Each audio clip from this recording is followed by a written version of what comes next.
কমলবাবুকে ডেকে তিনি এসে দরজার কাছে দাঁড়ালেন, চুপ করে একদম সোজা দাঁড়ালেন। তখন কাজী সাহেব বলছেন, এই কমল, একটা দেখো কি কি একটা ব্যাপারে আমরা অত্যন্ত উৎসাহী হয়ে পড়েছি। এই মেয়েটি এসছে মফস্বল থেকে, এই মুসলিম মেয়ে, নাম ফিরোজা, তারপরে এ কিরকম সব কঠিন কঠিন গান তুলেছে, তুমি একটু শোনো। তখন কমলবাবু অলরেডি এই ট্রেনার, ওখানকার কত আর্টিস্ট তার কাছে গান তুলছে, রেকর্ড করছে। তারপরে উনি তখন বোধহয় প্রায় chief trainer, chief music director, EMI post আর কি, HMV ওটা। তো উনি দাঁড়িয়ে কতক্ষণ শুনলেন, শুনে তখন আমাকে যখন বলা হলো যে তুমি হারমোনিয়াম বাজাতে পারো, আমি বললাম যে হ্যাঁ পারি। আমার মামা, আমার ভাইরা সব চুপ হয়ে বসে আছে দূরে। আমি বললাম যে পারি। বলে, ও তুমি হারমোনিয়াম বাজাতে পারো? আচ্ছা। ওনার সামনেরটা আমার ঠেলে আমার সামনে দিলেন পাস করে, যে আচ্ছা বাজাও।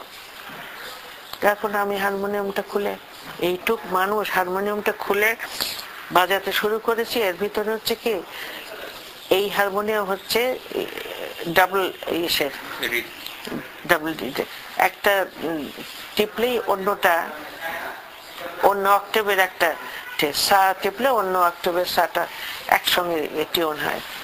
এই তখন এইটা হারমোনিয়াম বেরিয়েছে। যেই এটা হয়েছে, আমি ফার্স্ট লাইনটা বাজিয়েছি, ফার্স্ট লাইনটা বাজিয়ে ওরা সবাই তাকিয়ে আছে। এর ভিতরে ওই 3-4টে নোট ওরকম লাফিয়ে লাফিয়ে উঠেছে। তো আমি হারমোনিয়াম ছেড়ে দিয়ে বলছি কি যে না, আমি বাজাবো না। উনি বললেন, কেন? এত সুন্দর বাজাচ্ছিলে, বাজান। আমি নেই, হারমোনিয়াম তো ভাঙা। আর একবার হাসি, ঘর ফেটে যায়। হাসিতে মনে হচ্ছে দেয়াল ফেটে যাবে, এত উনি হেসে উঠেছেন। আমি ভাঙা। বলে আচ্ছা, হ্যাঁ, না আওয়াজ না, লাফিয়ে লাফিয়ে উঠছে, রিড গুলি লাফাচ্ছে। একদিকে বাজাচ্ছে, এদিকে রিড লাফাচ্ছে, আবার এদিকে যখন বাজে ওদিকে রিড লাফাচ্ছে। আমি 2-3 বার ট্রাই করে বললাম যে না, আমি ভাঙাটা আমি বাজাবো না। সেই হাসি থামলো অনেকক্ষণ পরে। তারপরে বললেন, আচ্ছা তোমার বাজাতে হবে না, তুমি খালি গায়ে করো। অলরেডি কিন্তু আমি মানসিক ভাবে হয়ে পড়েছি, একটু কিরকম লজ্জায় এবং সংকোচে আমি কিরকম অস্থির একটা লাগছে আমার। তারপরে আবার একটা দুটোর মধ্যে কোনটা, কালো পাখিটা মরে কেন করে এত জ্বালাতন, এটা ডিএল রায়ের গান। তখন পুরোনো দিনে যে গান হতে ছিল, ওই গানটা আমি করলাম। তো ওই গানটা তো অদ্ভুত কাজ, ছোট ছোট, ভীষণ ছোট ছোট কাজ। ওই গানটা করলাম, আমি অর্ধেকটা করে ছেড়ে দিলাম, পুরোটা করলাম না। অস্বস্তি লাগছে আমার, আবার গলা টলা শুকিয়ে আসছে, ছেড়ে দিলাম। দিয়ে বললাম যে আমি আর গান করবো না। বলেন আচ্ছা ঠিক আছে, তুমি গান করো না, এখন আমার সঙ্গে গল্প করো। আচ্ছা, তোমার কি করতে ইচ্ছে করে, তুমি কি করবে, তুমি তোমার গানের ব্যাপারে তোমার কি মনে হয় বলো তো, গান তোমার কি শিখতে ইচ্ছে করে কার কাছে? তা আমি বললাম হ্যাঁ, শিখতে ইচ্ছে করে। আচ্ছা, কি গান শিখতে চাও? আমি বললাম যে অনেক গান আমি শিখতে চাই। আচ্ছা ঠিক আছে। সবই হলো, উনি শুনলেন আমি কবিতা আবৃত্তি করি, কবিতা আবৃত্তি করে পুরস্কার পেয়েছি। তখন শুরু হয়েছে আমার আর কি অ্যাক্টিভিটিস। যাই হোক, সব কথাটা শেষ হলো, বললাম তোমার সঙ্গে আমার আবার দেখা হবে, তুমি আবার আসবো। তারপরেই আমি ওই 1 বছরের মধ্যে আরো 2-1 বার তার সঙ্গে, বেশ কয়েকবার ওনার গান শেখাচ্ছেন, সেখানে বসা, আমাকে তুলতে বললেন, সে তোলা, এই ওনার সঙ্গে করতে করতে উনি হঠাৎ অসুস্থ হয়ে পড়লেন। তাহলে 2 বছরের মধ্যে আমার ওনার সঙ্গে আর সুস্থাবস্থায় দেখা হয়নি। পরবর্তীতে যখন শুনেছি ওনার শরীর খারাপ, পরে আমি ওনাকে দেখতে গিয়েছি কয়েকবার। জানলেন যে উনি কাজী নজরুল ইসলাম, এই যে প্রথম মিটিং, এখন হচ্ছে কি, আমি তো বেরিয়ে যাচ্ছি, আমি আমার মামার সঙ্গে চলে যাচ্ছি। উনিও মামাকে বললেন যে ওকে মাঝে মাঝে নিয়ে আসবেন, যতদিন আছে এখানে তত নিয়ে আসবেন, আমরা দেখি ওর জন্য কি করতে পারি।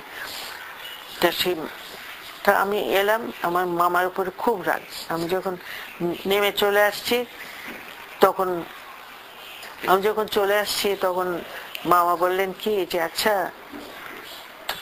তুই আজকে কাকে গান শোনালি জানিস? আমি মামার মুখের দিকে তাকিয়েছি, আমি বললাম যে না। বললাম যে আমার কিচ্ছু ভালো লাগছে না, আমি এখন বাসায় যাবো, আমার কিচ্ছু ভালো লাগছে না। ওই কেন, তুই এমন লোককে গান শুনিয়েছিস, সেই লোক তোর প্রশংসা করেছে, তুই বুঝিস না যে এটা কি ব্যাপার? কত প্রশংসা করলেন তোর। তখন আমি মামার মুখের দিকে তাকিয়েছি, মা বলছেন কাজী নজরুল ইসলামের নাম শুনেছিস? আমি বললাম না। তারপরে আমি একটু চুপ করে থেকে বলে কিছুই জানিস না কাজী নজরুল ইসলাম সম্পর্কে? তোদের বইতে নেই? না।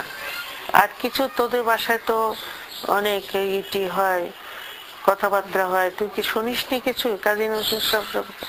তখন আমার হঠাৎ একটু ফেন্টলি মনে হলো যে কি জানি, একটাই তো জানি যে কাজী নজরুল ইসলাম মানে কি, একটাই জানি, আমার আব্বা মাঝে মাঝেই বলে ওঠেন বলবীর চির অন্যতম শিখ। তা আমি মামাকে বললাম কি সে বলবীর? এই কথাটা পরে যে আমি কি লজ্জা পেয়েছি, বলবীর বলে হ্যাঁ সেই। তখন আমি বললাম যে কেন, তো আমি ওনাকে কেন গান শোনালাম? বলে যে উনি তো এখানে ট্রেনার, উনি এত গান করান সবাইকে দিয়ে। কারণ আমি তখন ওনার গানের ব্যাপারে আমার অতটা আইডিয়া তো নেই। যাই হোক, এই পর্ব শেষ। তার পরবর্তীতে আবার কয়েকবার এসছি, দেখা হয়েছে, তখন একটু সহজ ছিলাম। তো উনি তখন বলেছিলেন যে আমি হয়তো থাকবো না, তো তোমরা ওর দিকে খেয়াল দেখো, দেখো কত ভালো। এই যে কি করে উনি এই ভবিষ্যৎবাণীটা করলেন। আমি যে তার গান কোনোদিন করব, এটাই তো আমি। আপনার কি তখন থেকেই স্পৃহাটা ছিল যে যাদের রেকর্ড শুনে আপনি আগ্রহী হলেন, সেই আঙ্গুরবালা, কাননবালা, উনাদেরকে আপনি ছাড়িয়ে যাবেন?